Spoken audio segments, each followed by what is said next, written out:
persyaratannya, kemudian juga prioritas dan juga kemudian alasan peluang dan belajar di Australia. Kita mulai dari yang ini dulu. Pasti teman-teman sudah tahu Australia itu negara dengan pendidikan kelas dunia gitu kan, dan itu benar sekali gitu ya, karena 7 dari 100 universitas terbaik di dunia itu berasal dari Australia, dan juga 7 dari 100 kota pelajar terbaik di dunia, artinya dari segi kehidupannya, terus juga fasilitasnya, itu 7 dari 100 fokus di studi yang jangka panjangnya. Nah, tujuan dari beasiswa Australia Awards ini adalah membangun sumber daya manusia Indonesia dan juga meningkatkan koneksi atau hubungan antara masyarakat Indonesia dengan Australia. Kalau memenuhi syarat, silakan untuk mencoba mendaftar dan tidak ada batasan usia. Juga tidak ada batasan percobaan mendaftar. Sudah daftar tahun ini Februari kemarin tapi belum berhasil, gak masalah, coba lagi tahun depan, dan belum berhasil juga, coba lagi tahun berikutnya. Tapi semoga aja percobaan pertama langsung dapat ya, insyaallah ya, amin. Siapa yang udah pernah coba sebelumnya tadi? Yang pernah coba daftar? Ada yang udah pernah coba belum? Oke, 1, 2, 3, 4. Oke, siapa pasti masuk ke kelompok sasaran pemerataan? Dari mulai undang-undang hukum judisial, ilmu politik, sampai dengan studi perempuan dan gender dan juga layanan disabilitas. Gitu, silakan difoto. Dan juga yang perdagangan, pengembangan UKM, sampai dengan pencegahan dan pengelolaan bencana. Form aplikasi teman-teman diwajibkan untuk menulis salah satu bidang studi tersebut. Gitu. Ini bisa dipersiapkan dari sekarang. Seperti masuk ke bidang studi yang mana, atau pilar yang mana gitu ya. Oke, selanjutnya. Nah, kita bicara sekarang soal manfaat apa yang teman-teman bakal dapatkan ketika sudah awards. Gitu. Ini sebagai awardee itu banyak sekali manfaat yang teman-teman akan dapatkan. Dari mulai Indonesia lagi. Jadi udah mulai pertengahan Januari, akhir Januari, teman-teman harus siap-siap ke Australia Awards untuk daftar beasiswa Australia Awards. Oke, ini dia cara daftar. Ini bisa langsung difoto juga nih, atau kita masuk ke dalam Mano untuk overall ya, melihat apa masing-masing poin. TOEFL IPT 552, TOEFL IPT 80, dan Pearson Test of English itu di angka 56. Jadi sedangkan untuk pelamar dari staf pemerintah Indonesia, IPK-nya minimal 3,0 dan kemampuan bahasa Inggrisnya sama dengan yang di atas. Sedangkan untuk yang pelamar dari kategori lain itu IPK-nya 3,6, objektifnya seperti apa? Gitu. Ya, betul. Ya. Oke,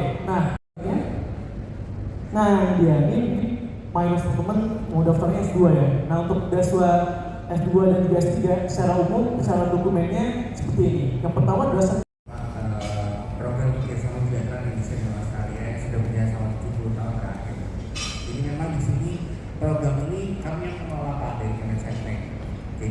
Target saya harus memilih yang mana, masukkan saja asal provinsinya dan Anda masuk di provinsi target. Kemudian apakah termasuk ETP? Iya. Provinsi target Sulawesi Tengah? Iya. Apakah ada disabilitas? Iya atau tidak? Apakah perempuan dari kelompok rentan? Iya atau tidak? Itu Pak. Jadi nggak perlu khawatir untuk mengenai pengelompokannya. Baik. Pertanyaan berikutnya, ya. Siapa tadi Mas? Oh, Mas lagi ini mentang-mentang yang presentasi cowok, semuanya cowok. Nama saya Hidayat. Pertanyaan pertama mungkin sudah terjawab tentang kategori tadi. Kemudian pertanyaan yang kedua mungkin terkait dengan ada tadi nominating apa yang nominating di sini. Nah itu ada batasan tidak eselon dari pemberi nominating agency itu, apakah boleh kepala unit atau harus misalnya kalau kapasitas vertikal harus ke pusat. Terima kasih. Jadi pertanyaannya terkait pemberian izin pimpinan untuk mengikuti Softclass itu harus pimpinan OPD. Kalau di daerah pimpinan OPD, bapaknya dari mana? Oh, itu kan ada, ya betul, cukup sampai ke kepala unit saja Pak. Karena kalau sampai ke pusat kan itu lebih rumit lagi. Sedangkan Bapak Luhut kan statusnya sebagai kebetulan saya beberapa kali berurusan sama Bepom juga. Jadi memang suratnya itu memang dikirimkan jadi memang eselon 2 gitu ya. Ke pusat dalam hal ini ke BSDM di pusat ya, ke BSDM Bepom. Jawab oh, yang bertanya. Cek, oke, dan terima kasih sebelumnya. Saya punya beberapa pertanyaan, ada 3 sejarah yang bisa dikontrolkan. Pertama bahas tentang LOE, kalian pengertian. Kemudian yang kedua pertanyaannya mengenai kelompok rentan, kira-kira tergolong kelompok rentan ini seperti apa aja? Apakah teman-teman gender seksualitas termasuk? Apakah hanya teman-teman disabilitas saja? Dan berikutnya, boleh tidak sedikit tentang barang Tadi pertama saya masuk, saya lihat kayaknya cuma saya yang sudah tua di sini yang lain dari belakang. Saya sebenarnya sudah pernah berbicara dengan salah satu alumni dan saya kebetulan dia sempat ada pembicaraan seperti ini. Barangkali mungkin kita butuhkan tadi tentang LOA yang bisa ditanyakan LOA yang bukan LOA sih, tapi seperti proof bahwa kita sudah ada konsult tentang our research, karena kan PhD by research kan ya. bagi waktu kita mahasiswa mau sambil kerja itu kayak mana gitu, sharing-sharing aja gitu. Yang kedua saya mau tanya, saya kan punya rencana untuk Topi juga sama dompet kartu ya, limited edition semuanya pokoknya lah ya. Oke, pertanyaan pertama siap ya. Sebutkan kampus tempat Pak Muhtar belajar di Australia. Halo Pak. Iya. Onkes Pak. Oh iya. Australia sama Venus University. Iya. Betul Pak.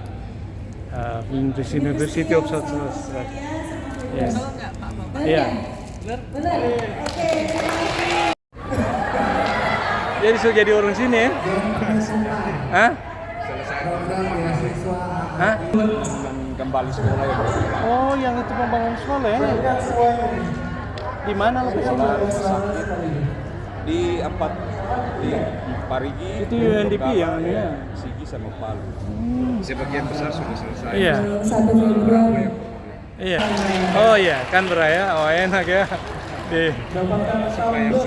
Di INU teman saya itu Pak Rektor UIN dia di INU. Bapak Yang dulu kan jatahnya Indonesia Timur kan, perguruan tinggi Indonesia Timur. Teman-teman Undana, Unram. oh di Flin, Bapak di Flinders dulu. Iya, saya S2 S3 ke sana. S2 S3 ya. Iya.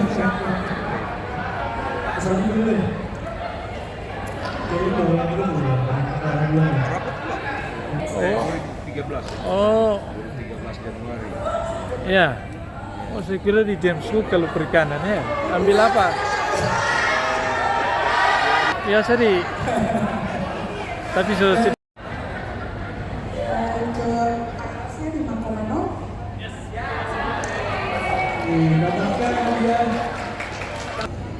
tidak pernah pulang ke di Kupang atau di mana? Di Kupang, cuti Oh, pulang. iya. Keluarga di Kupang. Oh, Keluarga ASN jadi. oh, iya, mau ituan.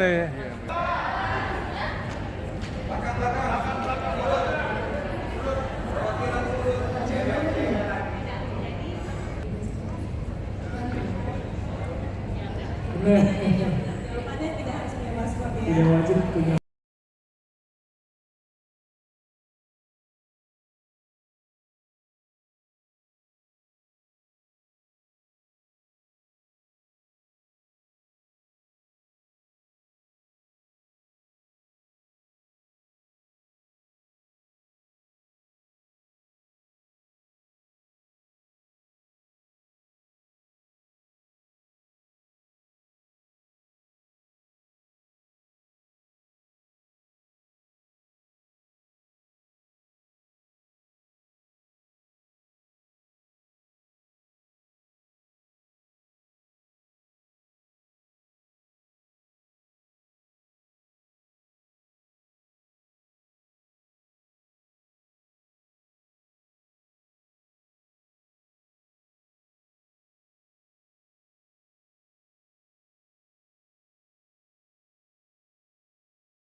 Bagi waktu kita mahasiswa, mau sambil kerja itu kayak mana gitu, sharing-sharing aja gitu. Yang kedua saya mau tanya, saya kan punya rencana untuk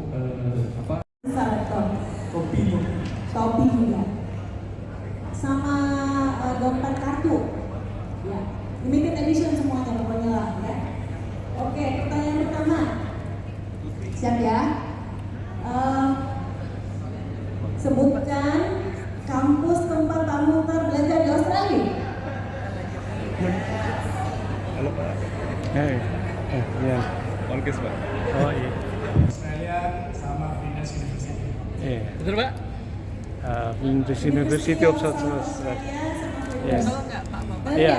ya? Benar. Oke. Untuk saya 5,0.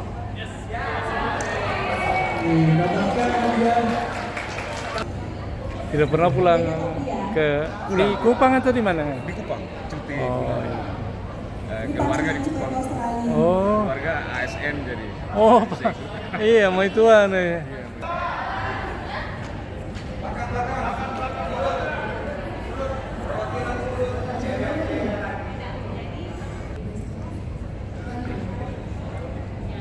Jawabannya tidak harus punya paspor ya. Tidak wajib punya objektifnya seperti apa. Ya, betul Pak. Ya. Oke, nah Indonesia betul lagi. Jadi kalau udah mulai pertengahan Januari, akhir Januari, teman-teman harus siap-siap ke Western Australia Awards untuk daftar Western Australia Awards. Oke, ini dia cara daftar. Ini bisa langsung difoto juga nih, atau ini masuk ke dalam dari mulai undang-undang hukum judisial, hukum politik, sampai dengan studi perempuan dan gender dan juga layanan disabilitas. Gitu, silakan difoto. Dan juga yang perdagangan, pengembangan UKM, sampai dengan pencegahan dan pengelolaan bencana. Form aplikasi teman-teman diwajibkan untuk menulis salah satu bidang studi tersebut. Gitu. Ini bisa dipersiapkan dari sekarang. Seperti masuk ke bidang studi yang mana nih, atau pilar yang mana nih, ya. Oke, selanjutnya. Nah, kita bicara sekarang soal manfaat apa yang teman-teman bakal dapatkan ketika sudah awards. Gitu. Ini sebagai awardee itu banyak sekali manfaat yang teman-teman akan dapatkan. Dari mulai